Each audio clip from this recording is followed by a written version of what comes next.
தமிழக சட்டமன்றம் நடந்துட்டு இருந்துச்சு. ஏன் எஸ்ஐஆருக்கு எதிராக தீர்மானம் போடல சொல்லுங்க. நம்பர் 1 கொஸ்டின், ஏன் போடல?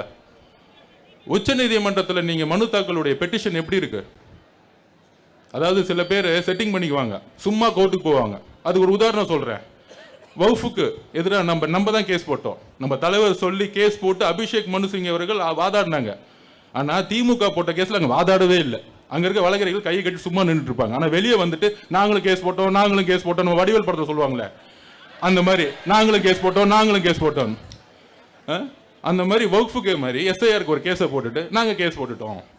அனைத்து கட்சி கூட்டத்தை கூப்பிடுறோம். அனைத்து கட்சி கூட்டத்தை தமிழக அரசு கூப்பிடணும். திமுக யாரு? ஒட்டுமொத்த தமிழ்நாட்டுடைய பிரதிநிதியா?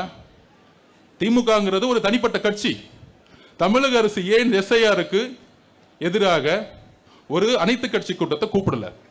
இதுதான் மறைமுக கூட்டணி. இங்க தலைவர் எப்ப பார்த்தாலும் சொல்லிக்கிட்டே இருப்பார். குறைந்த விலை, நிறைந்த தரம், தங்கள் தேவைகள் அனைத்தும் ஒரே இடத்தில். ஜெயச்சந்திரன்.